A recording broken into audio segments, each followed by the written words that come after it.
ডাঠ হাবি একদম বুঢ়ী দিহিঙৰ দুটা মানে দুয়ো পাৰে থকা সেউজীয়া বনানীখিনি লৈ আমাৰ গোটেই দিহিং পাটকাই ৰাষ্ট্ৰীয় উদ্যানখন এনেই টুৰিষ্টৰ কাৰণে চেল্ফি পইণ্ট এটা ব্যৱস্থা কৰিছে মানে আমাৰ আলফাৰ জন্ম হৈছিলে সেইখিনি সময়ত এইটোৱে আমাৰ বেছ কেম্প আছিলে বুলি কোৱা শুনিছোঁ আলফাৰ মেইন মানে বৰ্ষাৰণ্য বুলি ক'লে বৰ্ষাৰণ্য সংজ্ঞাটো সেইটো এই আমাৰ জংঘলখনতে মানে মই দেখাই দিব পাৰোঁ এই গছ ৰাজ্যিক গছৰ যিটো মৰ্যাদা পাইছে আমাৰ হুলুং ন হুলুং এই চৰাই জাকৰ নিচিনাকৈ গুচি যায় এইটো এনেকৈ যদি আমি মাৰি দিওঁ ই এনেকৈ আগতে ইংৰাজবোৰ যেতিয়া আহিছিলে তেতিয়া মানে তাহাঁতি গছজোপা চিনি নাপায় কিন্তু হাউ লং দিছ ট্ৰী এনেকৈ বুলি কয় সেই হাউ লং কওঁতে গছজোপাৰ নাম হলং হৈ থাকিলে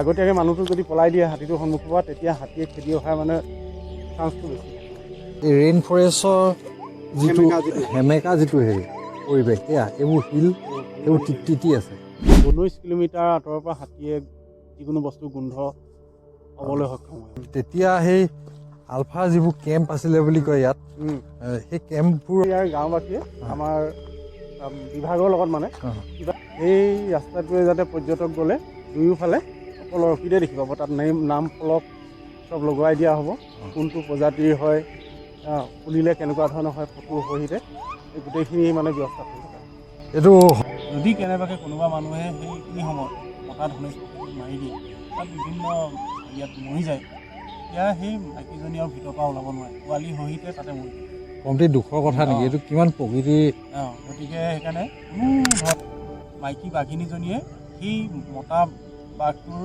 মানে প্ৰত্যেক বাঘৰে এটা টেৰিটৰি বুলি কয় এটা এলেকা থাকে যিজনী হাতীৰ লিডাৰজনী থাকে তাই সেনেকৈ হুৰডাল মাটিত ধামকৈ মাৰি এতিয়া মানে কিন্তু জানিব লাগিব যে তাহাঁতি আঁতৰি নাযায় তোক আঁতৰিবলৈ কৈছে তেতিয়া তই আঁতৰি দিব লাগিব এই তিনিটা মানে ছিগনেল দিয়াৰ পিছত যদি যোৱা বছৰ এলিফেণ্ট চেঞ্চাছত আমি 70-80% ঘূৰা হৈছে বাকী 20% বাকী আছে আৰু আমাৰ যেতিয়া এই গণনাটো হয় হাতী গণনাটো একে সময়তে আমাৰ গোটেই ডিগবৈ ডিভিজনটো বা আমাৰ অসম মানে বন বিভাগৰ যিমানখিনি হেৰি আছে মানুহ আছে গোটেইখিনি একেলগতে জংঘলত সোমোৱা চিষ্টেম আছে সেইকাৰণে জুবিনেও গছ ভাল পায় আজি জুবিনে প্ৰকৃতিৰ কাৰণে যিমান মাত মাতিছে অন্য কোনো শিল্পীয়ে তেনেকুৱা মতাটো দেখা নাই পাছত আকৌ লগ পাম কেতিয়াবা ভাল লাগিলে আজিলেও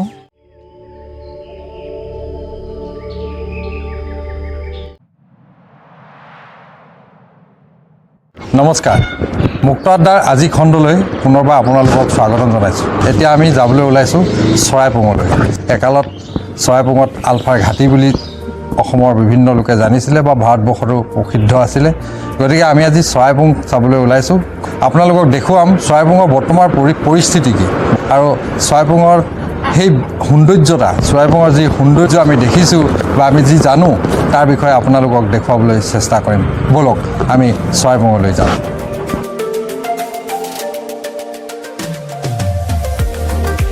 এই পথটোৱে গ'লে ডিগবৈ পায়গৈ ডিগবৈ দুলীয়াজান যিটো পথ সেই পথছোৱা অসম দৰ্শনৰ অধীনত চৰকাৰে বনাই আছে এই পথেৰে গ'লে প্ৰায় 10-15 কিলোমিটাৰ যোৱাৰ পিছত আমি ভাদৈ পাঁচালি পাম আৰু ভাদৈ পাঁচালিৰ পৰাই দুটা পথেদি চৰাইপুং বনাঞ্চললৈ যাব পাৰে আমি আহি ভাদৈ পাঁচালি পালিহি ভাদৈ পাঁচালি খুব ব্যস্ত এডোখৰ ঠাই এই তিনিআলিটোৰ পৰা এই পোনে পোনে আদৰণি লিখা আছে কিবা এটা অনুষ্ঠান হৈছে সেইফালেদি গ'লেও আমি চৰাইপুং পামগৈ আৰু এইফালে ডিগবৈ ফালে গ'লেও আমি চৰাইপুং পামগৈ চৰাইপুং বনাঞ্চল পামগৈ ভাদৈ পাঁচালি সেই পথছোৱাইদি যিটো আমি দেখুৱালোঁ এইটো ফেকেলা পথ বুলি কয় ফেকেলা চৰাইপুং গাঁৱলৈ যায় আৰু চৰাইপুং গাঁৱৰ কাষতে চৰাইপুং বনাঞ্চলখন লাগি আছে এইডোখৰ পথটো সৰু অলপ ভাদৈ পাঁচালি আগৰ যিটো পথ সেইটো পথ যথেষ্ট বহলকৈ বনাইছে খালি বহু গছ কাটিবলগীয়া হ'ল সেইটো দুখৰ কথা পথ বনাবৰ বাবে গছ কাটিবলগীয়া আপোনালোকে দেখিছে এইডোখৰ গছবোৰ অলপ ঘন কঁঠালগুৰি ফৰেষ্ট অফিচ পাইছোঁহি থান এভাগ আছে আমি সেৱা কৰি লওঁ কৃষ্ণ বন খণ্ডৰ কাৰ্যালয় কঁঠালগুৰি দেখিলে ইয়াৰ পৰা জংঘলখন বনাঞ্চল আৰম্ভ হৈছে। এই জংঘল আমি সোমাইছোঁ লাহেকৈ। আজি আমাৰ লগত ৰাণীও আহিছে। ৰাণী হাই কৈ দিয়া। ৰাণীকো লৈ আহিছোঁ। তাইও বনাঞ্চল ভাল পায়, গছ গছনি ভাল পায়, জীৱ জন্তু ভাল পায়। অলপ শ্ল' চলাবলগীয়া হয় ইয়াত, কাৰণ হাতী ওলাই পটককৈ ৰাস্তাত হাতী উঠি যায়। কেইদিনমানৰ আগত মই শুনিলোঁ এসময়ত প্ৰায় ধনী মানুহবোৰে হাতী ৰাখিছিলে, এনেকুৱা এটা পৰিৱেশ আছিলে অসমত আৰু আমাৰ এই অঞ্চলবোৰতো আছিলে আগতে। কিন্তু যেতিয়া কাঠ কটা বন্ধ হ'ল, হাতীবোৰৰ প্ৰয়োজনীয়তা নোহোৱা হ'ল আৰু তেতিয়া মানুহবোৰে সেই হাতীবোৰ পুহিব নোৱাৰা হ'ল আৰু সেই হাতীবোৰ তেওঁলোকে শুনা কথা বহুতে জংঘলত এৰি দিলে। সেইবোৰতো ঘৰচীয়া হাতী, সিহঁতেতো জংঘলত থকাতকৈ মানুহৰ লগত থাকি বেছি ভাল পায়। গতিকে সেই হাতীবোৰ এতিয়াও এই পথলৈ মানুহৰ কাষলৈ আহিব বিচাৰে মানে হাতীবোৰে। গতিকে ক'ৰবাত এনেকৈ হঠাতে এটা দুটা হাতী যেতিয়া থাকিব, বনৰীয়া হাতী নহয়, এইবোৰ ঘৰচীয়া হাতী, মানুহে এৰি দিয়া হাতী, সেইবোৰ আহি এই মানুহৰ কাষত থাকে। এইটো জৰাজান, অইলৰ জৰাজান উঠি চলে যায় এইফালে। এই ঠাইডোখৰ বৰ ভাল লাগে, কিমান ধুনীয়া। এই ছাইডত সৰু সৰু গছ পুলিবোৰ এইবোৰ ফৰেষ্টে হয়তো ৰুইছে, আকৌ ৰুইছে।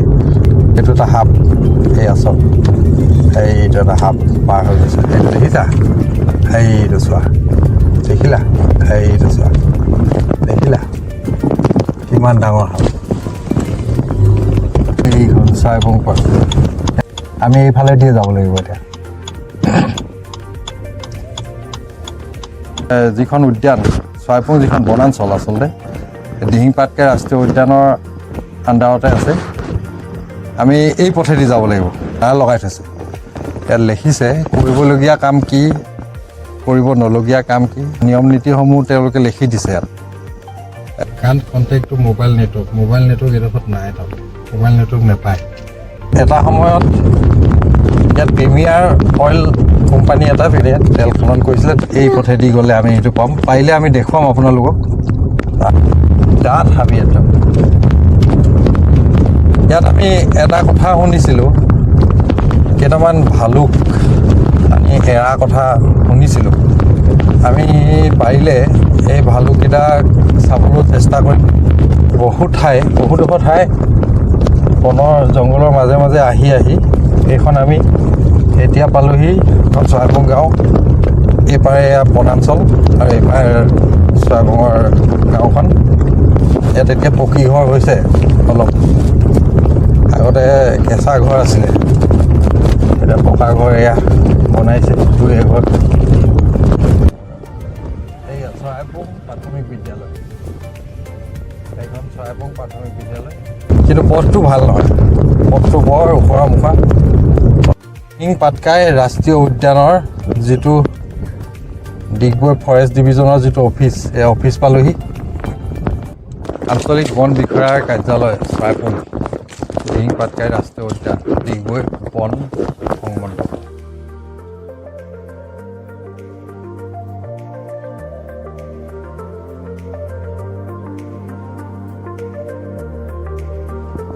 প্ৰকৃতিক ভাল পোৱা যিসকল লোক, যিসকলে প্ৰকৃতিৰ বাবে কাম কৰিবলৈ ওলাই আহিছে, তেওঁলোকে জুবিন দাক কেতিয়াও পাহৰিব নোৱাৰিব।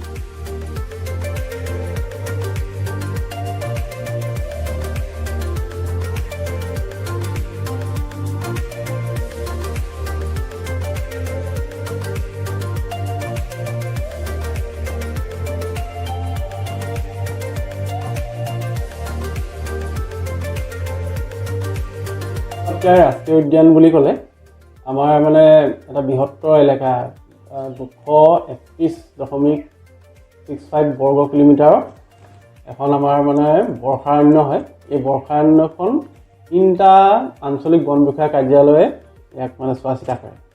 চৰাইপুং আঞ্চলিক বন বিষয়া কাৰ্যালয়ৰ এইখন আমাৰ যিখন তোৰণ আছে সেইটো দিহিং পাটকাই ৰাষ্ট্ৰীয় উদ্যানলৈ সোমাই যোৱা প্ৰথমটো মুখ আৰু ইয়াৰ ইটো মুখ আছে আমাৰ জয়পুৰ আঞ্চলিক বন বিষয়া কাৰ্যালয়ৰ ওচৰৰ পৰা দিহিং পাটকাই সিটো মূৰে সোমাব পাৰে মানে দুটা এণ্ট্ৰেঞ্চ আছে মাৰ্ঘেৰিটা ৱেষ্ট ৰেঞ্জ বুলি এটা আছে পশ্চিম মাৰ্ঘেৰিটা বনাঞ্চল সেইটো অফিচ মাৰ্ঘেৰিটা ফালে আছে এই তাহাঁতিও এটা পাৰ্ট চায় দিহিং পাটকাই মানে তিনিটা ৰেঞ্জ লগ লাগি চোৱা চিতা কৰাৰ দায়িত্বত আছে এই দিহিং পাটকাই ৰাষ্ট্ৰীয় উদ্যানখন মানে পাটকাই পৰ্বতৰ যিখিনি ঠাল ঠেঙুলি আছে তাৰ মাজেদি আমাৰ বুঢ়ীদিহিং নৈখন বৈ আহিছে বুঢ়ীদিহিঙৰ দুয়োপাৰে থকা সেউজীয়া বনানীখিনি লৈ আমাৰ গোটেই দিহিং পাটকাই ৰাষ্ট্ৰীয় উদ্যানখন সৃষ্টি হৈছে এইখনক আমাৰ এমাজন অফ দ্য ইষ্ট বা পূবৰ এমাজন বুলিও কয় যিখন এতিয়া আমাৰ ৰাষ্ট্ৰীয় উদ্যানৰ ভিতৰত পুৰণা ব্ৰিটিছৰ দিনৰ যিখিনি আমাৰ তেলৰ খাদ আছিলে সেইবোৰ এতিয়া নোহোৱা হৈ গ'ল আমাৰ মানুহে পটককৈ ধৰিব নোৱাৰে এতিয়া আমাৰ যিখিনি ৰাস্তাৰ কিনাৰত খাদখিনি আছে সেইখিনি আমাৰ ৰাষ্ট্ৰীয় উদ্যানৰ ভিতৰৰ নহয় এইখিনি আমাৰ ৰিজাৰ্ভ ফৰেষ্টৰ ভিতৰৰ হয় পাটকাই ৰাষ্ট্ৰীয় উদ্যান মানে ৰাষ্ট্ৰীয় উদ্যানৰ যিটো মানে আমাৰ সীমা তাৰ ভিতৰত অইল খাদ একো নাই মানে এই পাই নাই এইটো কাৰণে ৰাস্তাটো এই পাই নাই মানে ইপাৰে আছে এই যে ভালুকৰ পোৱালি কেইটামান আনিছিলে বুলি কৈছে কি ক'ত আছে ইয়াত এইটো ভালুকৰ মানে এইটো মৰিয়নিৰ পৰা অনা হৈছিলে মৰিয়নিত মানে এই জংঘলত মানে মাকে এৰি থৈ গ'ল নে কিবা এটা কাৰণত মানে মানুহে উদ্ধাৰ কৰিলে আৰু উদ্ধাৰ কৰি পোৱালিকেইটা মানে তাৰপিছতে আমাৰ সেই কাজিৰঙাৰ এটা পুনৰ উদ্ধাৰ আৰু এটা ৰিহেবিলিটেশ্যন চেণ্টাৰ এটা আছে নহয় সেই তাত কৰিছিলে তাৰপৰা বিভিন্ন মানে ৰিচাৰ্চ কৰি মেলি আমাৰ ইয়াত চুইটেবল হ'ব বুলি আনি এতিয়া মানে পৰীক্ষা নিৰীক্ষা কৰি থকা হৈছে তাহাঁতি মানে ইয়াত মানে মিলিব পাৰিবনে নোৱাৰে এতিয়া আমাৰ মেইনলি মানে বাঘৰ প্ৰজাতি বহুতকেইটা মানে হৈছে মানে যিটো মেকুৰী জাতীয় লিঅ'পাৰ্ড কেট বুলি কয় এই তেনেকুৱা কেট স্পেচিছৰ মানে বহুতকেইটা প্ৰজাতি ওলাইছে প্ৰায় 7টামান প্ৰজাতি মানে আমি এই কেমেৰা কিছুমান পাতি থৈ দিওঁ নহয় কেমেৰাত মানে উঠিছে আৰু ক্লাউডেড লিঅ'পাৰ্ড বুলি কয় এটা গুধা ফুটুকি বুলি কয় অসমীয়াত সেইটো মানে বিশেষ আকৰ্ষণৰ কেন্দ্ৰবিন্দু হৈছে মানে এতিয়া আমাৰ ইয়াত তাৰপিছত আমাৰ ইয়াত আৰু এটা দুষ্প্ৰাপ্য আছে পক্ষী এইটো হৈছে কৃষ্ণদৰী বুলি কয় কৃষ্ণদৰী চৰাই বা ইংলিছত কয় গ্ৰে পিকক পিজন এইটো মানে একেবাৰে ময়ূৰ চৰাইৰ একদম নিকটৱৰ্তী মানে এটা প্ৰজাতি মাটিতে খোজকাঢ়ি গৈছে আকৰ্ষণৰ কেন্দ্ৰবিন্দুটো হৈছে আমাৰ ইয়াত দেওহাঁহটো যিটো আমাৰ অসমৰ ৰাজ্যিক পক্ষী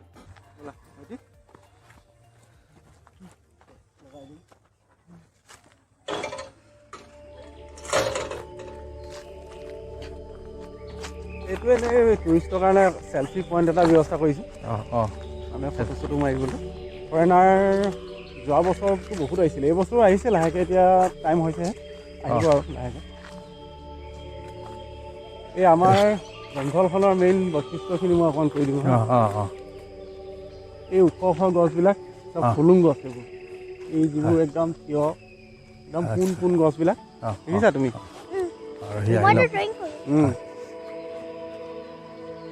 এই পোন গছবিলাক এইবিলাক চব ফুলুং গছ এইজোপা হৈছে আমাৰ অসমৰ ৰাজ্যিক গছ ষ্টেট ট্ৰি অফ আছাম পোন যিমানখিনি আছে চব ফুলুং গছ অকল আমাৰ এই তিনিচুকীয়া ডিষ্ট্ৰিক্টতহে পোৱা যায় আৰু অৰুণাচলত লগ পোৱা যায় এই গছটো আগতে কাটিলে ন বহুত আগততো কাটিছিলে যেতিয়া আমাৰ মানে প্ৰথমতে অভয়াৰণ্য হ'ল তাৰপিছত এতিয়াতো নেশ্যনেল পাৰ্ক হ'ল তেতিয়াহে মানুহৰ প্ৰৱেশ নিষেধ হ'ল তাৰ আগততো এসময়ত বহুত মানে 90 দশকততো বহুত গছ কাটিলে এইবোৰ যেতিয়া আমাৰ আলফাৰ জন্ম হৈছিলে সেইখিনি সময়ত এইটোৱে আমাৰ বেছ কেম্প আছিলে বুলি কোৱা শুনিছোঁ আলফাৰ মেইন মানে আৰু প্ৰধান মানে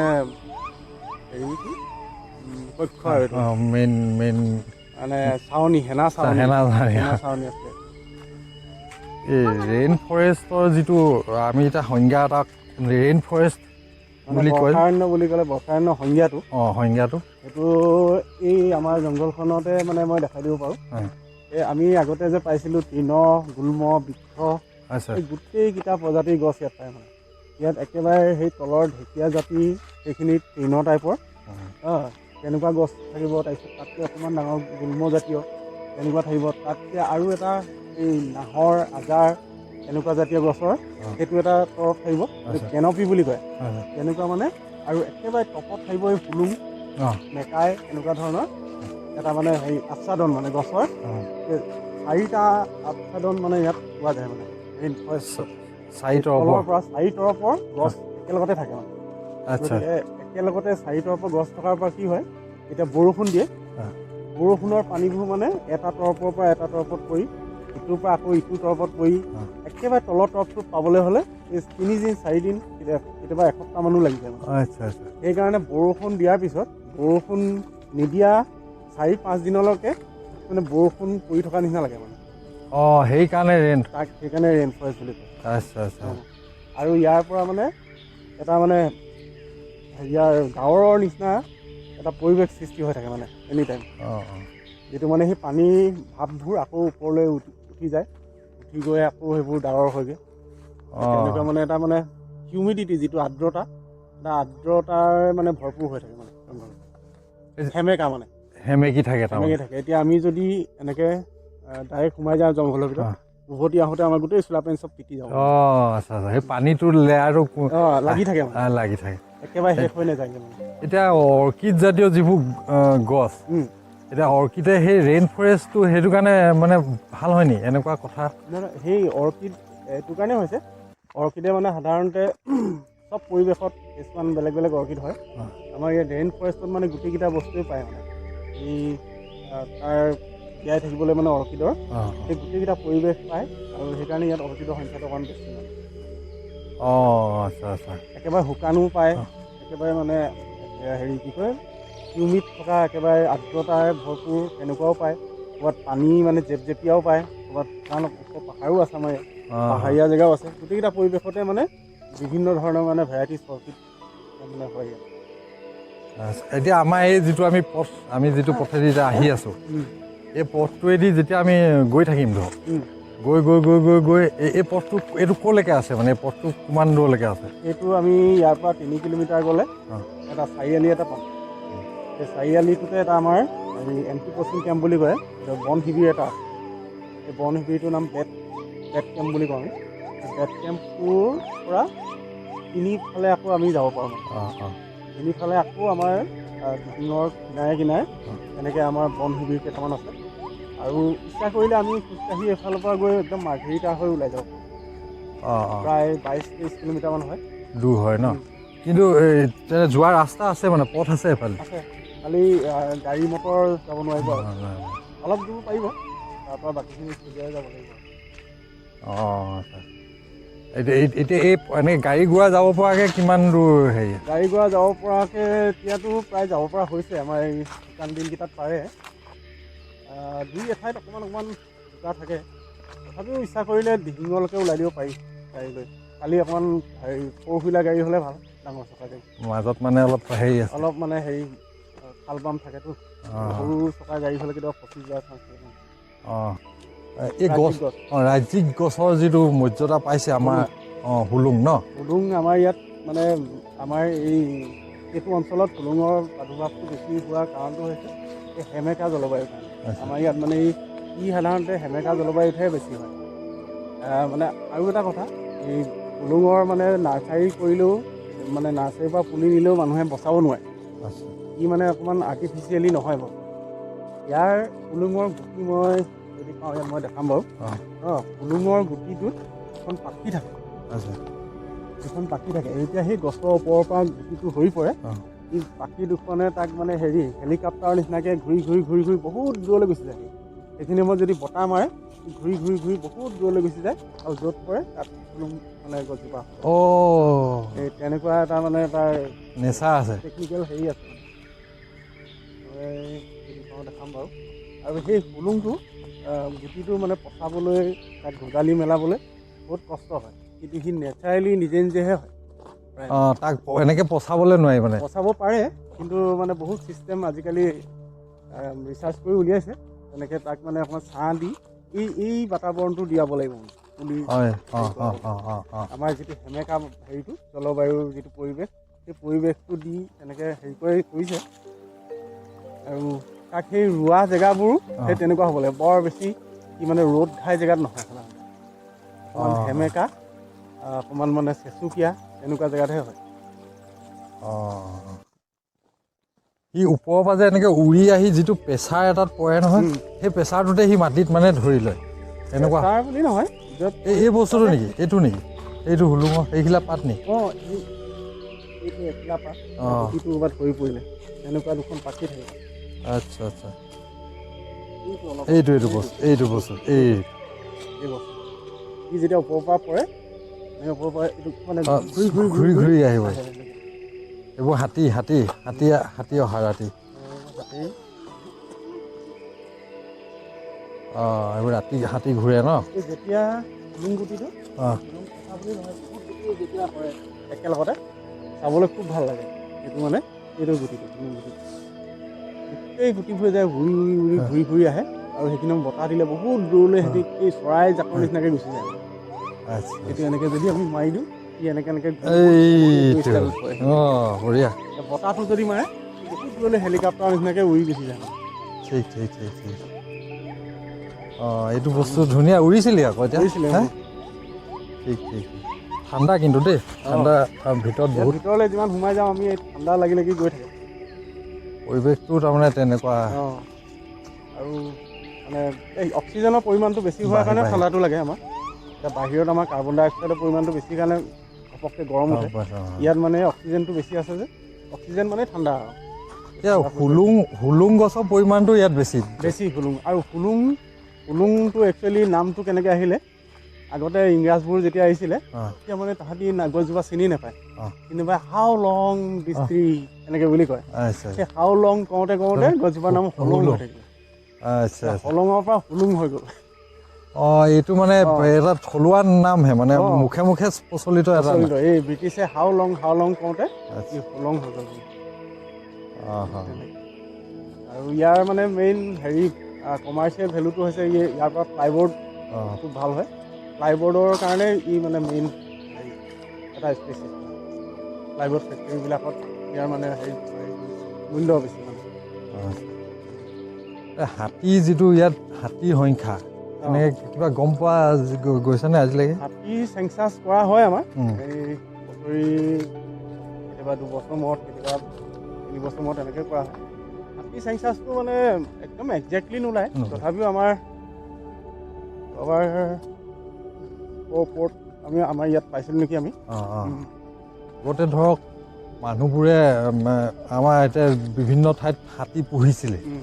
হাতী পুহি পেলাই মানে বিভিন্ন এনেকৈ কুন্দা টনা কিবা কামত ব্যৱহাৰ কৰিছিলে। পিছত যেতিয়া সেইবোৰ বস্তুটো বন্ধ হৈ গ'ল, এই হাতীবোৰ সেইবোৰ জংঘলত এৰি দিলে বুলি কয়। এই কথাটো মই শুনিছোঁ। এইটো কিমান দূৰ সঁচা বা মিছা নাজানো, কিন্তু কিছুমান হাতীৰ মানে আমি লগ পাওঁতে এনে অনুভৱ কৰোঁ সি চাগে আগতে ঘৰচীয়া আছিলে নেকি, কাৰণ মানুহ হ'লে একেবাৰে ভয় নকৰে মানে কিছুমান হাতীয়ে। এই কথাটো মই শুনিছোঁ। আৰু সেই হাতীখিনিয়ে সেইটো কাৰণে মানুহৰ কাষলৈ আহিবলৈ মানে বিচাৰে। আৰু যিকোনো হাতীক দেখিলে ভয় খাব নালাগে, হাতীটোক অবজাৰ্ভ কৰি ল'ব লাগে প্ৰথমতে। আৰু অকণমান দেৰি হাতীয়েও মানুহক নিৰীক্ষণ কৰে, মানুহেও সেইটো কাৰণে হাতীক অলপ নিৰীক্ষণ কৰিব লাগে। পটককৈ হাতীটো দেখিলেই উভতি পলাব নালাগে। তাৰ মানে মটিভটো অলপ লক্ষ্য কৰিলে গম পোৱা যায়। কেতিয়াবা হাতীটোৱে নিজেই আঁতৰি গুচি যায়। কিন্তু আগতীয়াকৈ মানুহটোক যদি পলাই দিয়ে হাতীটোৰ সন্মুখৰ পৰা, তেতিয়া হাতীয়ে খেদি অহাৰ মানে চান্সটো বেছি। এই হাতী যে এই কথাটো, হাতীয়ে এতিয়া ধৰি লওক কোনোবা আমি বাটত হাতী এটা লগ পালোঁ, সেই হাতীটোৱে আমাকতো কিবা এটা আক্ৰমণ কৰাৰ আগত কিবা এটা চিমথম দেখাব। মুঠতে সন্মুখত যদি আমি হাতী দেখোঁ, হাতীটোক আমি এইটো কনভিন্স কৰাব লাগে যে আমাৰ পৰা তাৰ একো বিপদ নহয়, একো অনিষ্ট যাতে আমি কৰিবলৈ অহা নাই, সেই কথাটো তাহাঁতক মানে বিশ্বাস জন্মাব পাৰিব লাগে। মানে হাতীটো দেখিলে নিৰ্দিষ্ট দূৰত্বত অৱস্থান কৰি খুব চাইলেণ্টলি ৰৈ দিব লাগে। অলপ সময় হাতীটোৱে নিৰীক্ষণ কৰি যেতিয়া গম পাব যে এহেঁতি মোক সন্মান দিছে বা এহেঁতি ৰৈ দিছে, গতিকে সিও অলপ দেৰিৰ পিছত নিজেই নিজৰ মানে ৰাস্তালৈ গুচি যায়। আচ্ছা, এইটো এতিয়া এই ৰেইন ফৰেষ্টৰ যিটো সেমেকা যিটো হেৰি পৰিৱেশ, এইবোৰ শিল, এইবোৰ তিতি আছে, এতিয়া দুপৰীয়া কিমান প্ৰায় 12-1 বাজিলে, এইবোৰ জেগা এতিয়াও একদম তিতি আছে। তিতা আকৌ কুঁৱলী পৰিবই বস্তু তিতা পৰিৱেশখিনি তিতা তিতি গৈছে তাৰমানে নিয়ৰটো ইয়াত পৰিছে আৰু যে পানী যিটো 3 তৰপীয়া 4 তৰপীয়া যিটো কথাটো সেইটো চাগে এতিয়া ভিতৰলৈ সোমাই গ'লে কেতিয়াবা পৰি থাকে লাহে লাহে এটুপ দুটুপ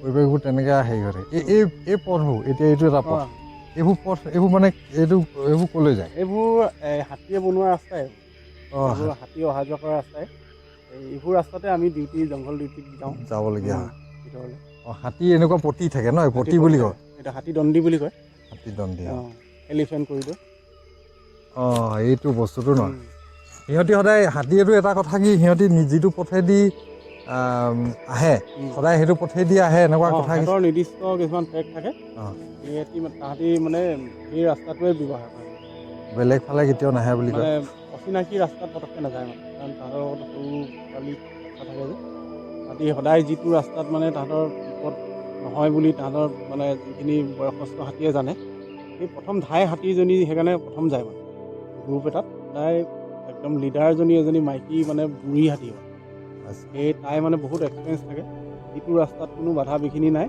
সেই গোটেই জাকটো তাই পিছে পিছে লৈ যায় হাতীৰ মেমৰিটো বহুত বেছি মানুহতকৈ বহুত গুণে বেছি আমাক এজন এক্সপাৰ্টে কোৱা মতে হাতীয়ে মানে বহুত বছৰ 100 বছৰ আগৰ কথাও হাতী মানে মনত ৰাখে আৰু তাহাঁতৰ মগজুটো এতিয়ালৈকে ভালকৈ ৰিচাৰ্চ কৰি কোনো হেৰি কৰিব পৰা নাই তাহাঁতৰ মানে কিমান মগজুৰ কেপাচিটিটো এতিয়ালৈকে সম্পূৰ্ণ বিজ্ঞানীয়েও উলিয়াব পৰা নাই তাহাঁতৰ ব্ৰেইনটো বহুত চাৰ্প মানে আৰু তাহাঁতৰ ঘ্ৰাণ শক্তিটো বহুত বেছি সেই এক্সপাৰ্টজনে কোৱা মতে 19 কিলোমিটাৰ আঁতৰৰ পৰা হাতীয়ে যিকোনো বস্তু গোন্ধ পাবলৈ সক্ষম হয় ন মানে ধৰক যদি ক'ৰবাত খোৱা বস্তু আছে সিহঁতি 19 কিলোমিটাৰলৈকে সেই খোৱা বস্তুৰ ঘ্ৰাণটো পায় মানে গোন্ধটো পায় সিহঁতি মানে সেই গোন্ধটো ফ'ল' কৰি গৈ আৰু এতিয়া এনেকুৱা কথা এটা হয় কি হাতী ইয়াতে পতি কিছুমান বন্ধ কৰি দিয়ে কিছুমান মানুহে ইয়াতে ঘৰ বনালে বা এনেকুৱা ইয়াত নহয় সেইকাৰণে কেতিয়াবা হাতীয়ে অনিষ্ট কৰে মানুহৰ ঘৰ দুৱাৰ যে ভাঙে একচুৱেলি হাতীয়ে আমাৰ জেগাত অহা নাই আমি হাতীৰ জেগাত গৈ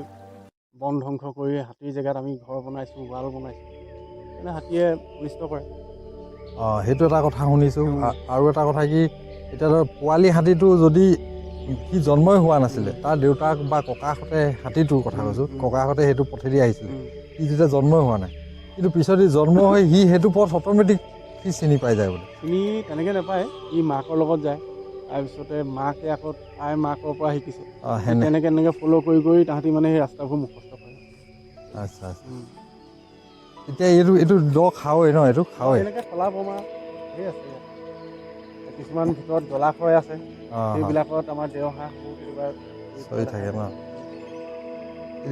এই যিটো পথ এইটো ফৰেষ্টে নিজে বনাই লৈছে এইটো আমাৰ ফৰেষ্টৰ ৰোডে হয় ফৰেষ্টে মেইনটেনেঞ্চ কৰে এইবোৰ বনোৱা সেই তেতিয়াই বনোৱা নেকি ব্ৰিটিছৰ বহুত আগতে বনোৱা ব্ৰিটিছৰ দিনতে বনোৱা এইবোৰ পথ তেতিয়াই উলিয়াই থোৱা ন তেওঁলোকে চিকাৰ টিকাৰ কৰিবলৈ চাগে হেৰি কৰিছে ইয়াত আৰু বেলেগ জীৱ জন্তুৰ ক্ষেত্ৰত দিহিংপাত ইয়াত আৰু কি বস্তু এনে পোৱা যায় আমাৰ ইয়াত মাটি ভালুকটো পোৱা যায় স্লট বিয়েৰ বুলি কয় তাৰপিছত টাইগাৰো আমাৰ ইয়াত মানে কিছুমান গাঁৱৰ মানুহে দেখিছে বুলি কৈছে কিন্তু তেনেকুৱা মানে ডাইৰেক্ট চাইটিং আমাৰ এতিয়ালৈকে হোৱা নাই নিজ চকুৰে দেখা নাই কিন্তু এসময়ত মানে ভৰি খোজ তেনেকৈ পোৱা গৈছে বাকী এই নাহৰ ফুটুকী জাতীয় তেনেকুৱা মানে আমাৰ 7টা স্পেচিছ ইয়াত পোৱা যায় মানে নাহৰ ফুটুকীৰ পৰা সৰু একদম মেকুৰী মানে হেৰি মাৰ্বল কেট বুলি কয় এই ফিচিং কেট তেনেকুৱা গুধা ফুটুকী যিটো লিঅ'পাৰ্ট ক্লাউডেড লিঅ'পাৰ্ট এনেকুৱা ধৰণৰ মেকুৰী প্ৰজাতিৰ মেকুৰীৰ মানে ওচৰা ওচৰি সেই তেনেকুৱা 7 বিধ প্ৰজাতি ইয়াত আমি পাইছোঁ আমাৰ এই কেমেৰা কিছুমান থাকে সেই কেমেৰাত মানে ধৰা পৰিছে ট্ৰেপ কেমেৰা বুলি কয় সেই ট্ৰেপ কেমেৰাবিলাকত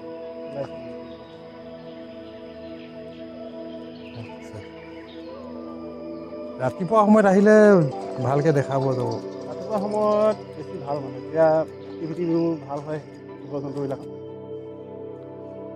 একো ক'ব নোৱাৰি আৰু আচলতে ইয়াত এনিমেল চাইটিংটো বৰ পচিবল নহয় মানে জীৱ জন্তু আমি সদায় মানে দেখি পাবলৈ দিগদাৰ হয় কেলৈ ইমান ঘন ইয়াৰ পৰা 10 মিটাৰ আঁতৰত কি আছে আমি নাজানো এতিয়া কাজিৰঙা বা মানস এইবিলাকত বহুত দূৰ দূৰণিলৈ আমাৰ ঘাঁহনি থাকে, একদম মুকলি পথাৰ, এই দূৰত থকা জন্তুটো আমি দেখি পাওঁ। ইয়াত এতিয়া 10 মিটাৰ 15 মিটাৰ আঁতৰত যদি হৰিণা এটাও আছে আমি গম নাপাওঁ, বা হাতী এটা আছে আমি গম নাপাওঁ। সময়ত 90 দশকত উম, আলফাৰ ঘাটি আছিলে চৰাইপুং বনাঞ্চল, তেতিয়া চাগে দিহিং পাটকাই নাম হোৱা নাছিলে, নাম নাই তেতিয়া এনে সংৰক্ষিত বনাঞ্চল হৈ আছিলে নেকি। তেতিয়া সেই আলফাৰ যিবোৰ কেম্প আছিলে বুলি কয় ইয়াত, সেই কেম্পবোৰৰ যিবোৰ পৰিতপ্ত ঘৰ বা বিভিন্ন যিবোৰ তেওঁলোকে বনাই মেলি লৈছিলে, সেইবোৰ আপোনালোকে গৈছে নাই তালৈকে? আমি এনেই এইবোৰ গৈছোঁ। এতিয়া মানে আগতে মানুহে পাব্লিকে কোৱা মতে যিবিলাক জেগাত মানে তেওঁলোকৰ ঘৰ চৰ এইবিলাক আছিলে, বল খেলা ফিল্ডো আছিলে বুলি কোৱা শুনিছোঁ, হস্পিটেল আছিলে বুলি কোৱা শুনিছোঁ মানুহৰ পৰা। এইবোৰ এতিয়া চব হাবি জংঘল হৈ গ'ল, একো তেনেকুৱা। আৰু তেওঁলোকে চব বাঁহৰ ঘৰ দুৱাৰহে ব্যৱহাৰ কৰিছিলে, গতিকে সেইবোৰ চব তাতে মানে ডিকম্প'জ হৈ পচি মেলি হৈ গ'ল। তথাপিও কেতিয়াবা ভিতৰত ডিউটি গ'লে কিন্তু অলপ ভয় লাগে, মাইন চাইন কিজানি পুতি থোৱা আছে নেকি, কেতিয়াবা মানে ক'ৰবাত ভৰি দি পাম আৰু উৰিয়ে যাম নেকি, এনেকুৱা ভাৱ এটা আহে। তথাপিও এতিয়া আৰু বহুত বছৰ হ'লতো, তেতিয়াৰ পৰা আমি একো উগ্ৰপন্থীৰ লগত মুখামুখি হোৱা নাই বাৰু। এইবোৰ ডাঙৰীয়া থান ন? ইয়াত মানে আমাৰ বছৰি এটা ডাঙৰীয়ালৈ সেৱা আগবঢ়োৱা হয় এই স্থানতে, জংঘলৰ মাজত, যাতে আমাৰ মানে বন বিভাগৰ কোনো মানুহক এই ডাঙৰীয়া বাবাৰ মানে অনিষ্ট নকৰে আৰু ডাঙৰীয়া বাবাৰ সদায় কৃপা দৃষ্টি যাতে থাকে নহয়। নেযাম আৰু বা। আচ্ছা, তুমি ইয়াৰ আগতে ইয়াত থকা আগতে ক'ত আছিলে? মই ইয়াত থকা আগতে মাৰ্ঘেৰিটাত আছিলোঁ। তাৰ প্ৰথম মই চাকৰি জইন কৰিছিলোঁ কাজিৰঙাত। চৌপাতো থাকিলোঁ কাজিৰঙাতো। সেইবোৰৰ তুলনাত, সেই ঠাইবোৰৰ তুলনাত এইবোৰ কিহবাই খান্দিছে ন? গাহৰি, বন গাহৰি ন? বনৰীয়া গাহৰিয়ে খান্দে। কিছুমান লতা আলু থাকে যে, আলু চালু এইটো বিশেষ বহুত দেৰি হোৱা নাই কিন্তু। এইটো যোৱা ৰাতি মানে খান্দিছে নেকি। চাই আহোঁচোন ওচৰৰ পৰা। এইবোৰ বেছি দেৰি হোৱা নাই, এইবোৰ একদম খন্দা ফ্ৰেছ হৈ আছে। আলুবোৰ খাই তাহাঁতি। এই গাহৰিবোৰ দেখা যায় ন? এইটো খাই থৈ গৈছে এইটো।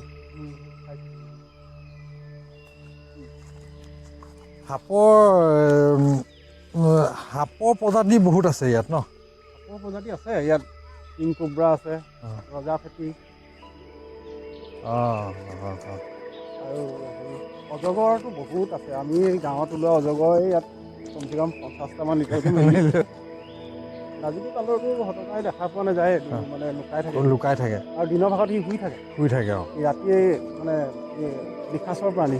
কিন্তু যেতিয়া সি এটা হেৰিয়ত গৈ বহুত স্পীড উঠি যায়, বহুত এক্টিভ একদম। ৰাতি মানে ই চিকাৰত ওলায় আৰু ৰাতিহে তাৰ মানে হেৰিটো, দিনত সি সূৰ্য পোহৰটো মানে সি হেৰি কৰিব নোৱাৰে।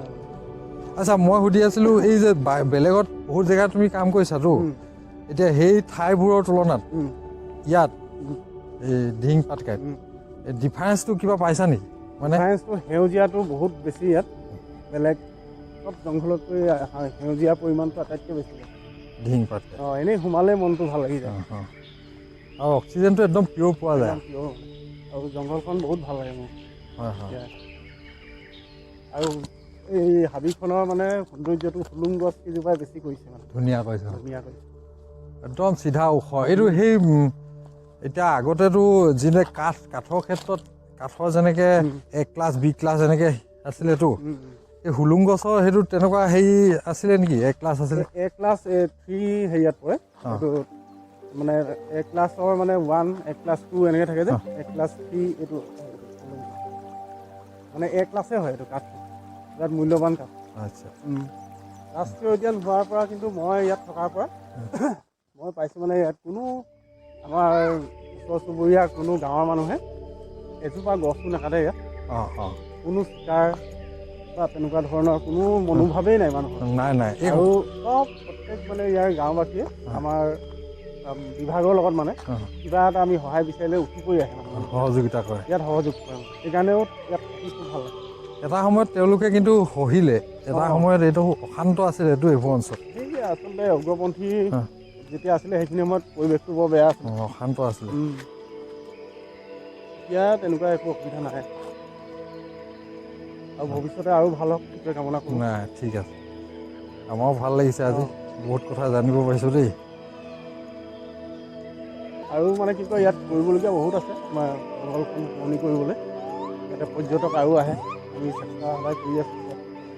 অৰ্কিডৰ কথা এটা পাতিছিলোঁ আমি, অৰ্কিডৰ যিখন ইয়াত কিবা এটা ব্যৱস্থা, অৰ্কিডৰ কিবা এটা উদ্যানৰ কথা এটা ভবা আমি ভাবি আছোঁ এতিয়া ইয়াত অৰ্কিড উদ্যান নহয়, অৰ্কিড ট্ৰেইল এটা এনেকুৱা আমি কৰিম, মানে এটা ৰাস্তা এটা উলিয়াম, মানে অৰ্কিড থাকিব জংঘলৰ মাজত। সেই ৰাস্তাটোৱে যাতে পৰ্যটক গ'লে দুয়োফালে অকল অৰ্কিডে দেখি পাব, তাত নাম ফলক চব লগাই দিয়া হ'ব, কোনটো প্ৰজাতিৰ হয়, ফুলিলে কেনেকুৱা ধৰণৰ হয়, ফটোৰ সহিতে এই গোটেইখিনি মানে ব্যৱস্থা কৰিব। এইটো সহযোগিতা ইয়ে আমাৰ সঞ্জীৱ গগৈ, আমাৰ অৰ্কিড এক্সপাৰ্ট, তেখেতে আমাক সহযোগ কৰিছে। খুব কম সময়ৰ ভিতৰত আমি কৰিম বুলি ভাবিছোঁ এই কথা কামটো।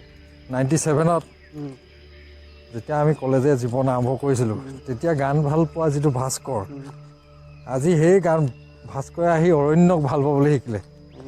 নাই, সেই আঁৰত কাহিনী সংগীত প্ৰকৃতিৰ এটা মানে অংগ সংগীত। যি মানুহে প্ৰকৃতিৰ লগত জড়িত হৈ থাকে বা প্ৰকৃতিক ভাল পায়, সেই মানুহে সংগীত ভাল পাবই লাগিব, সেইটো মানে মই বিশ্বাস কৰোঁ। সংগীতো এটা মানে এটা প্ৰাকৃতিক পৰিঘটনা বুলিয়ে মই ভাবোঁ।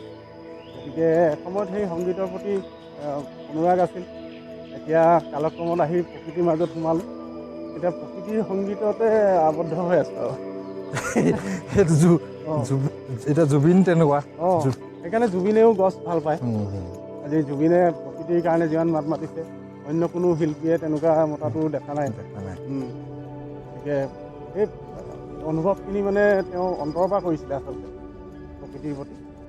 1997 চনত আমি জয়সাগৰ কলেজত একেলগত আছিলোঁ ভাস্কৰজ্যোতি নাথৰ সৈতে। পৰৱৰ্তী পৰত যেতিয়া আহি ভাস্কৰজ্যোতি নাথ ফৰেষ্ট ডিপাৰ্টমেণ্টত চাকৰিত যোগদান কৰিলে, আনৰ কথা নাজানো, আমি ব্যক্তিগতভাৱে বহুত ভাল পালোঁ। আৰু আমাৰ লগৰ কিৰণজিৎ গগৈ, ভাস্কৰজ্যোতি নাথ, এনেকুৱা ধৰণৰ বহুকেইজন বন্ধু আছে যিসকলে এতিয়াও প্ৰকৃতিৰ লগত যুঁজি আছে। আৰু এটা কথা কওঁ, আমাৰ খুব ভাল বন্ধু ত্ৰিদীপ লাহনে এতিয়া আহি ইয়াত এখন কিবা অৰণ্য বুলি এখন টিভি চিৰিয়েলৰ বহুতকেইটা এপিছ'ড ইয়াত শ্বুটিং কৰিব, ৰিলিজ হ'ব নেকি? সেইখনো সম্ভৱ হ'ব। ত্ৰিদীপো এটা খুব অৰণ্য ভাল পোৱা ল'ৰা, গতিকে তাৰ যিখন চিৰিয়েল হ'ব নামেই অৰণ্য, তাৰ নামটোৱে অৰণ্য দিছে। ইয়াত বহুত দিন থাকিলে, আমাৰো বহুত ভাল লাগিছে। আমি দুৰ্ভাগ্য যে মানে আগতেই আহিব লাগে আচলতে এইবোৰ জেগালৈ। আজি আহি হঠাতে আহি এনেকুৱা নহয়। মই আশা কৰিছোঁ নতুন বছৰত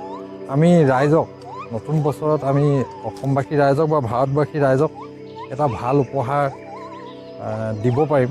দিহিং পাটকাই ৰাষ্ট্ৰীয় উদ্যানৰ বিষয়ে অকণমান হ'লেও জ্ঞান দিব পাৰিম, সেইটো মনতে ভাৱ এটা লৈছোঁ। ইয়াত দিহিং পাটকাইৰ বিষয়ে ক'বলগীয়াটো বহুত কথাই আছে, আৰু ইমানখিনি ময়ো কৈ শেষ কৰিব নোৱাৰিম। এইটো আকৌ আহিবি, এপিছ'ডকে আমি ইনফৰ্মেশ্যনটো দি থাকিম, তেনেকৈ ৰাইজক আমি জনাই থাকিম। ঠিকে ভালেই লাগিলে দে। আমাৰ মুক্ত আড্ডাৰ বন্ধুসকলক আমি চিনাকি কৰাই দিম এই মুক্ত পৰিৱেশ এটাত, প্ৰকৃতিৰ এই মুক্ত পৰিৱেশত। আমি খুব পুৰণা বন্ধু, খুব ভাল বন্ধু, এই ৰাতুল চেতিয়া। নমস্কাৰ। ৰাতুলৰ বিষয়ে অকণমান কৈ দিয়া, কিবাকিবি দুটামান। পোৱাৰ পাছতে প্ৰথম জইনিং ইয়াতে মোৰ, মই ফৰেষ্টাৰ গ্ৰেড 1 হিচাপে আছোঁ ইয়াতে। পখিলা হেৰি আছে নেকি? পখিলা আছে ইয়াত 320 বিধৰ ওপৰ পখিলা ইয়াত আছে। পখিলা আছে, এইটো এই অকণমান মানে গ্ৰীষ্মকালি বেছি হেৰি হয় পখিলা, গোটেই ৰাস্তাত কেতিয়াবা ঢাকি থৈ দিয়ে পখিলা। এই পৰিৱেশটো দেখা পোৱা যায় ন? পোৱা যায় বিশেষকৈ হাতীৰ লাটবিলাক পৰি থাকে যে, সেইবিলাকৰ ওপৰতো বহুত মানে বিভিন্ন ৰঙৰ পখিলা পৰি থাকে। আৰু প্ৰায় এজনী সমান ডাঙৰ পখিলাও আছে ন? ডাঙৰ আমাৰ দিহিং পাটকাইৰ ভিতৰত আটাইতকৈ ডাঙৰ পখিলা।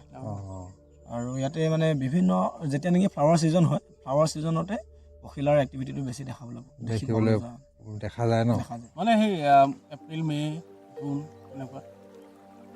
আৰু এটা কথা, এতিয়া ধৰা ইয়াত এতিয়া চৰাই হৰ্ণবিল চৰ্ণবিল এইবোৰ সেইটো হেৰিয়ত পৰে নেকি? সেইবোৰ বস্তু ইয়াত হৰ্ণবিলটো ইয়াত নাই। হৰ্ণবিলো আছে। হৰ্ণবিল আমাৰ এইটো যিটো গ্ৰেট হৰ্ণবিল বুলি কয় আছে, মুগা বৰ্ণৰ, এইটো আমাৰ ইয়াত আছে। আৰু আমি হেটেক কি বুলি কওঁ, অৰিয়েণ্টেল পাইট হৰ্ণবিল, এইটোও পোৱা যায় ইয়াত। ব্ৰাউন হৰ্ণবিলটো আছে, ব্ৰাউন হৰ্ণবিল বুলি আছে, সেইটো পোৱা যায়। মানে ধনেশ পক্ষীৰ 3-4টামান প্ৰজাতি ইয়াত আছে আমাৰ ইয়াত। হৰ্ণবিলে হেনো যেতিয়া কণী পাৰিবলৈ হয়, মাকজনীক এটা ধুন্দত ভৰাই থৈ মতা হৰ্ণবিলটোৱে চিকাৰলৈ যায়। এই কথাটো বৰ ধুনীয়া এটা হেৰি নহয় জানো? মানে যেতিয়া ধনেশ পক্ষীজনী মাইকী চৰাইজনী মানে বাঁহত মানে হেৰি কৰে, গছৰ সিহঁতি খুৰুঙতহে লয়, গছৰ খুৰুঙত মানে উমনি দিয়েতো পোৱালি হেৰি। এইখিনি সময়ত মানে মতা ধনেশ পক্ষীটোৱে তাক পূৰা এটা মাটি নে কিহৰ প্ৰলেপ দি গোটেই হেৰিটো খুৰুংটো বন্ধ কৰি দিয়ে। সামান্য এটা ফুটা থাকে আৰু মতা চৰাইটোৱে বিভিন্ন জেগাৰ পৰা খাদ্য বস্তু বিচাৰি আনি সেই ফুটাটোৱে দি মাইকী ধনেশজনীক মানে খুৱাই থাকে, ফিডিং খুৱাই থাকে।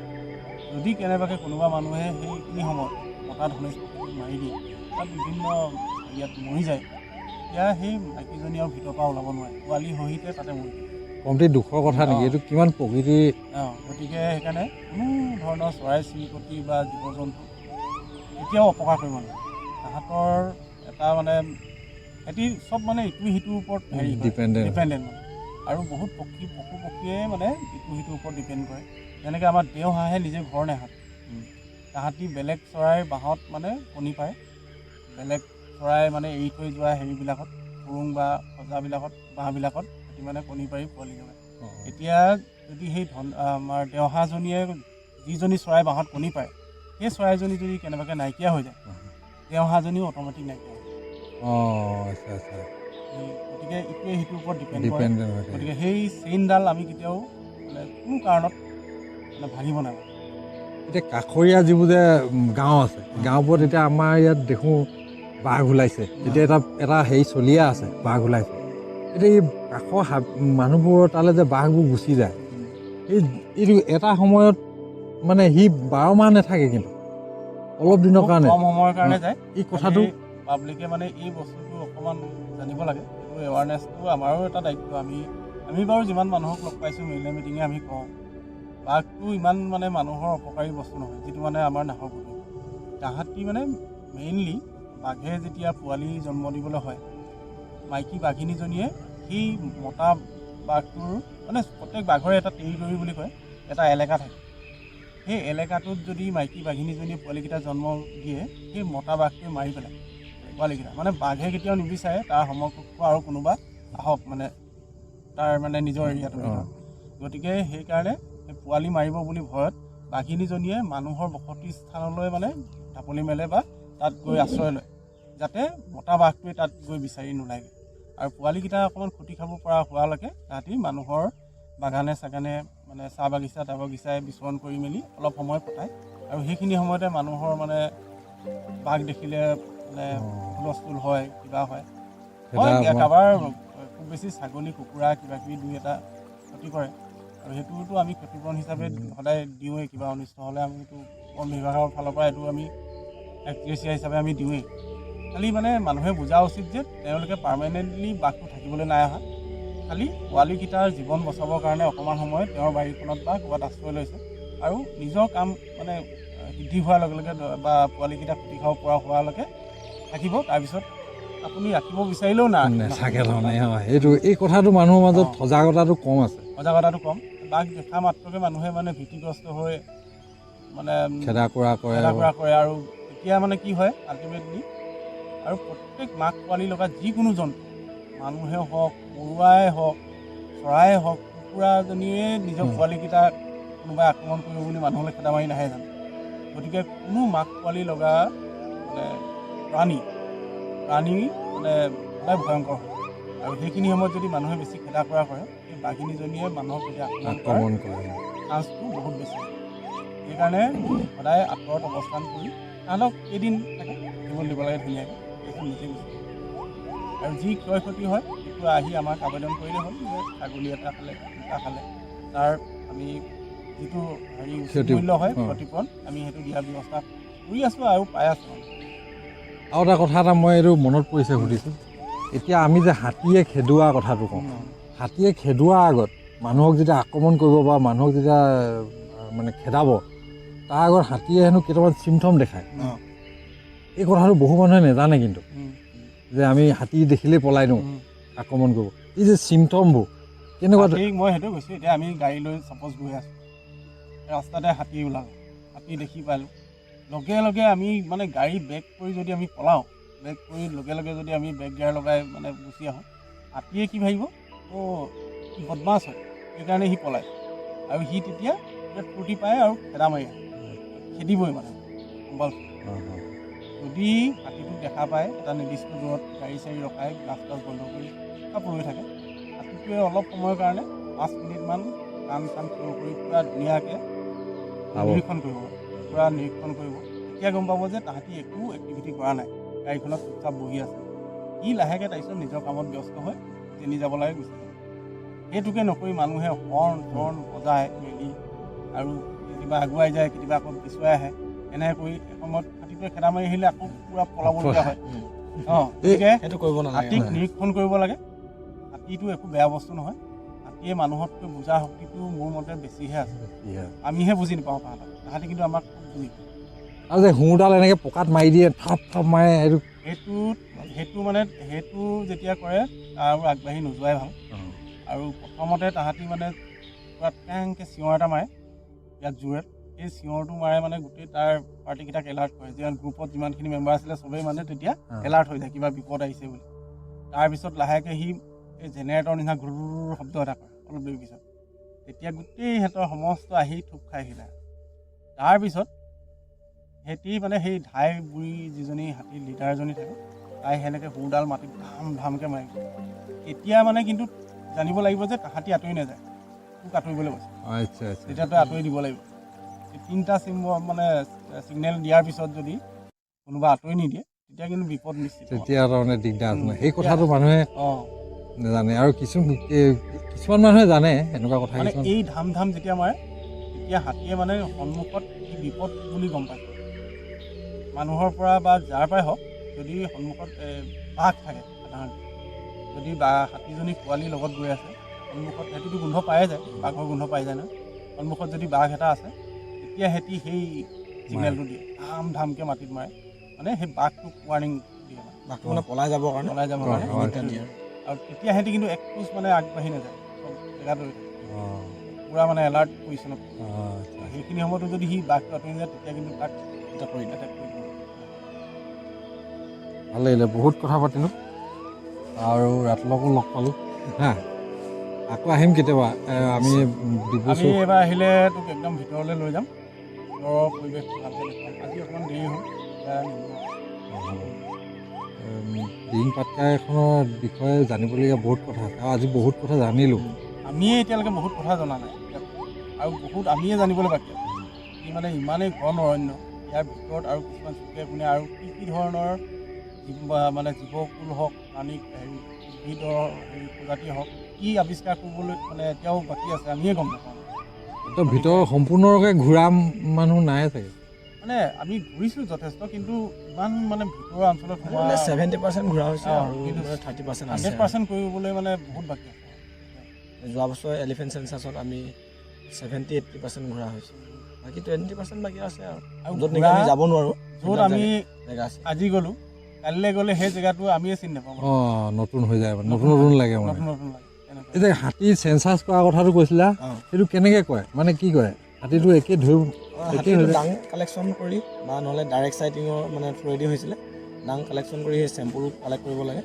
চেম্পুল কালেক্ট কৰি এটা পলিথিন আছে পলিথিনত মানে GPS লোকেশ্যন মানে চব এটেচ কৰি লিখিব লাগে কোনটো মানে ধৰক গ্ৰীডত পাইছোঁ মানে পলিথিনত সুমিয়াৰ পিছত দেহৰাদুনলৈ আমি সেইবিলাক আমাৰ ডিভিজনৰ ফালৰ পৰা চেম্পুল আমি যিমানখিনি কালেক্ট কৰিলোঁ সেই কালেক্টখিনি মানে হেৰি কৰি দিয়ে নহয় ডাইৰেক্ট হাতীখিনিক লগ নোপোৱা তোমালোকে হাতীখিনি লগ পালে হাতী কেইটা আছে আমি চালোঁ এডাল কি আছে মানে টাস্ক কি আছে নহয় মই ধৰি ল'লোঁ কোনোবা এটা হাতীক তুমি লগ পালা দেখিলা হিচাপ কৰিলা যে ইও এটা আমুক নম্বৰ বোলে 60 নম্বৰ এইটো হাতী হৈ গ'ল পিছৰ দিনাখনতো সেই হাতীটো আকৌ লগ পালে ধৰিব পাৰিবা এইটোৱে আছিলে বুলি এইটো ধৰিব পৰাটো মানে সম্ভৱ নহয় মানে সেইটো সেই অসুবিধাটো নোহোৱা কৰিবৰ কাৰণে আমাৰ যেতিয়া এই গণনাটো হয় হাতী গণনাটো একে সময়তে আমাৰ গোটেই ডিগবৈ ডিভিজনটো বা আমাৰ অসম মানে বন বিভাগৰ যিমানখিনি হেৰি আছে মানুহ আছে গোটেইখিনি একেলগতে জংঘলত সোমোৱা চিষ্টেম আছে যাতে মই দেখা হাতীকেইটা একে সময়তে সি নাই দেখা মানে নাই দেখা তেনেকুৱা মানে গতিকে সেইকাৰণে গণনাটো অলপমান আমাৰ আনুমানিক মানে শুদ্ধ মানে প্ৰায় শুদ্ধ হয় তাৰমানে এই হাতীটো গৈ তাত হিচাপ ইটো হিচাপত পোৱা আগতে এইটো হিচাপ পাই যায় একেলগতে এইটো DNA টেষ্ট কৰা হয় যে মানে ডাং কালেকশ্যনৰ পৰা সেইটো এটা পদ্ধতি সেইটো এটা এইটো মানে একেবাৰে উপায় নহ'লে আমি সেইটো পদ্ধতি কৰা হৈছে যিটো মানে হাতী গোবৰৰ পৰা তাৰ DNA টেষ্ট কৰি কোন হাতী হয় একে হাতীয়ে আনে বেলেগ হাতী সেইটো হেৰি কৰিব পাৰি কিন্তু আৰু মানে মেইন প্ৰচেছটো হৈছে আমি যিটো মানে ডাইৰেক্ট হাতী দেখি হিচাপ কৰাটো এইটো মানে একে সময়তে আমি বিভিন্ন মানে জংঘলৰ এৰিয়াৰ ভিতৰত একেলগতে একেদিনাখনে একে সময়তে আমি সোমাই যাওঁ গোটেই জংঘলত সেইদিনাখন হাতী চাবলৈ মানুহ সোমায় গতিকে ই আমুকে দেখা হাতীটো মই সেইটো সময়ত নাই দেখা মই বেলেগ এটা হাতী দেখিছোঁ তেনেকৈ হিচাপ আজি লক্ষীপথাৰত দেখা হাতীটো মই চৰাইপঙত নেদেখিব পাৰোঁ আৰু সিও এটা বেলেগ দেখিছে ময়ো এটা বেলেগ দেখিছোঁ মই ধৰক ডিগবৈত দেখাটো আমি নাই দেখা ঠিক তেনেকুৱা মানে ইয়াত এতিয়া কিমান আছে ষ্টাফ আমাৰ ষ্টাফ বহুত কমেই বুলি ক'ব পাৰি এতিয়া মানে আছিলে আমাৰ এই বেটেলিয়ান নাছিলে এতিয়া এই ষ্টেট অভিযানবোৰ যে হ'ল এই তালৈ যাবলগীয়া হ'ল তাহাঁতি এতিয়া ঘূৰি অহাই নাই আজি তাৰিখত আহিলে ভাল পাম আৰু আমাৰ এতিয়া মানে ডিউটি চিউটি কৰিবলৈ মানুহ কম অকণমান অসুবিধাই হৈ আছে ইয়াত ফৰেষ্ট ডিপাৰ্টমেণ্টত যিখিনি কাম কৰা মানুহ মানে খুব ফ্ৰেণ্ডলি কিন্তু ভাল লাগিছে নাই আমি যিমানখিনি পাৰিছোঁ আমাৰ ফালৰ পৰা দিছোঁ বাকীখিনি আৰু এতিয়া ৰাইজৰ সহযোগটো আমি সেনেকৈ বিচাৰোঁ পাছত আকৌ লগ পাম কেতিয়াবা ভাল লাগিলে আজিলেও অ'কে